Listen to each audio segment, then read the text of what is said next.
Nov naslov je središčni in obodni kot. Vse to se dogaja na krožnici oziroma krogu. Tako da si kar pripravimo, ker imamo dva, središčni in obodni kot, si bomo pripravili dve krožnice. Se pravi, to je prva krožnica, pa dajmo še drugo. Takole. In zdaj, kaj to je? Središčni oziroma obodni kot. Predstavljaj, da bo lepše, ne? Pa dajmo najprej obodni kot. Obodni kot se dogaja na obodu kroga. In sicer, če imamo v bistvu 3 točke, začnimo z lokom, in sicer, recimo, da imamo lok tukaj točko A in tukajle točko B.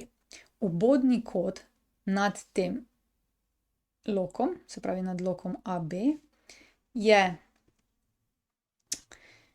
tak, da ima vrh nekje na obodu, se pravi, recimo, da ima tule vrh, kraka pa potekata skozi točki A in B.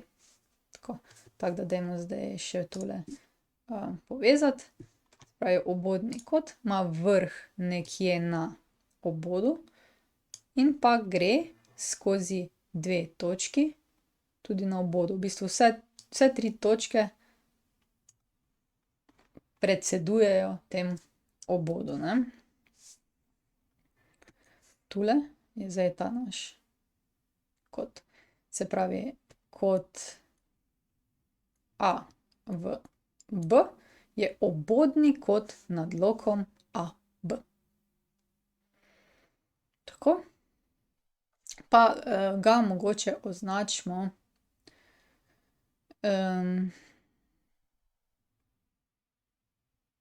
alfa. Okej. No, zdaj pa središčni kot. Središčni kot bo pa povezan seveda s središčem. In zdaj, če označimo središče in pa neki lok AB, potem je kot, ki opiše, potem je središčni kot, ki poteka, ki ima vrh v središču in poteka skozi konca lokov AB, ne, se pravi čez A in B.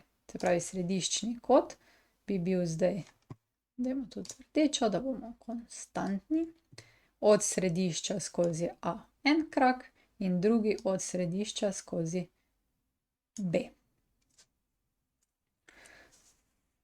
Tako, ta pa naj bo središčni kot, pa ga označimo s fi.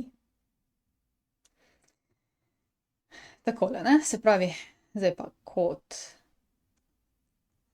A S B je pa središčni. Središčni, ne. Tako, obstaja en izrek, ki pravi: nad istim lokom meri obodni kot polovico središčnega. Takole. Če si boste napisali, se pravi, nad istim lokom meri obodni kot polovico središčnega.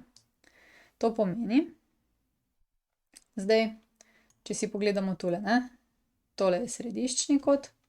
Če bi si mi kjerkoli zbrali točko na obodu, recimo tule, pa dajmo to en vrh, in bi tu naredili obodni kot, takole, in takole, pa ga mogoče označimo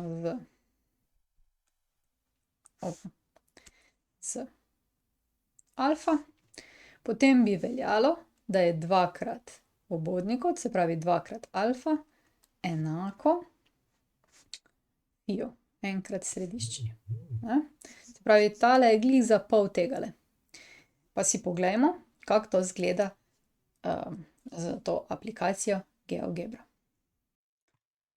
Središčni in obodni kot.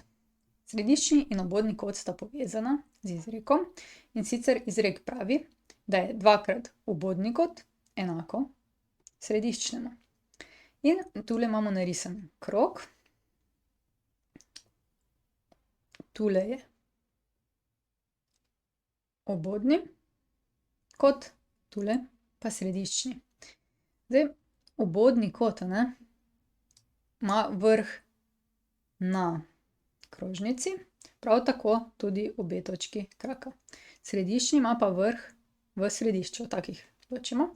In zdaj, na primer, če bi jaz kamorkoli prestavila vrh obodnega kota, še vedno ohranjam isto velikost kota. Recimo 55, 2x55 je pa res 110. No, kaj bi se pa zgodilo, če bi prestavila točko, tole točko? A bi se zdaj kaj spremenilo? Ja, središčni kot se manjša, če pogledamo, Recimo, dajmo ga na 100. Pa poglejmo, kaj se je zgodilo z obodnim. Ja, tudi obodni se je zmanjšal na 50. To zato, ker sta kraka, če bi takole pogledali, ta krak od središčnega in obodnega povezana. Zdaj pa, če se sprehajamo, vidimo, da je tako res. No, potem pa si lahko pogledamo še tole. Kaj, če bi dali središčni kot na 180 stopinj? Polovica od 180 stopinj je pa 90, In smo zdaj pravkar pokazali, da če imamo trikotnik, ki ima osnovnico, premer kroga, potem je kot tega trikotnika, potem je to pravokotni trikotnik. Se pravi, vsak pravokotni trikotnik lahko tako narišemo, da je osnovnica premer stranica C. Oglišče C pa na loku. Prišli smo do konca. Če želite ali morate videti več, si poglejte na moji spletni strani ninarazlaga.si ali pa se naročite na moj YouTube kanal. Se vidimo!